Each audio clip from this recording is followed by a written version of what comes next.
so many women are trying to fill that gap in their dopamine and serotonin with refined processed sugars, because that is a quick fix way to get that spike, but it is not a sustained spike that will absolutely lower your cortisol. So what you need to do is you need to manage that with an appropriate dialed-in source of dietary fat that is not only going to be adequate to elevate the good-feeling hormones, the dopamine, serotonin, those neurotransmitters, but also not too high that it is going to spill over and cause fat gain.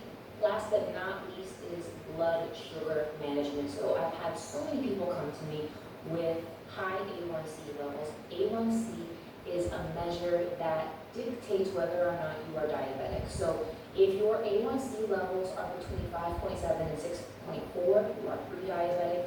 If your A1C levels are over 6.4, you are diabetic, as in type 2 diabetic. So in order to be healthy, you want to be under 5.7, and you also want your fasting blood glucose levels to be under 100. So the problem is there are a lot of folks coming to me with blood sugar management issues, and the answer is you have to get that under control by eating proper amounts of the correct foods. And going too high in carbohydrates, especially the refined starches, is not going to facilitate that. However, you do need other foods like dietary fats, fiber, seed, and healthy protein sources that are going to facilitate the balancing of that. So what I have found has worked best, I'm going to give you guys a rule of thumb. Yes, you still need to be in a caloric deficit. You figure out your caloric deficit by understanding your BMR, basal metabolic rate. It's a function of your age, height, and weight. That tells you how many calories you need to sustain your current body mass at rest. You factor in your activity calories. That's your total daily energy expenditure. Traditionally, you need to be in a caloric deficit of about 500. That's what all the rule of thumb says when it comes to fat loss. However, with hormone imbalances, I suggest a maximum caloric deficit of 250. Maximum caloric deficit.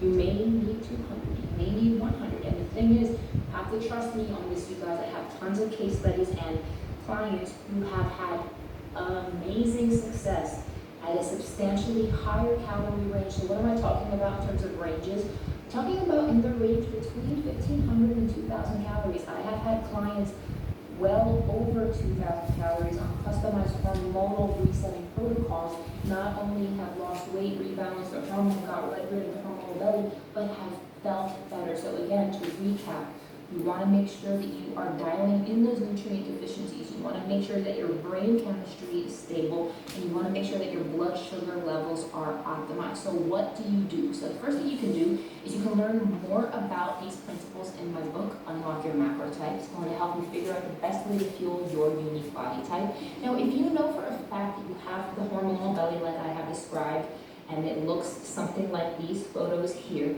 what you need to do is get on my hormone reset protocol. So I have a traditional hormone reset protocol, and I have a plant-based version of the hormone reset, which will be launching on September 23rd. So thank you guys so much for watching. If you have questions, comments, concerns, please comment in the comment section. I will be engaging with you guys. I really want to know what questions and concerns you have so I can answer them in future videos. Thank you guys, and I will see you on the next one. Please raise my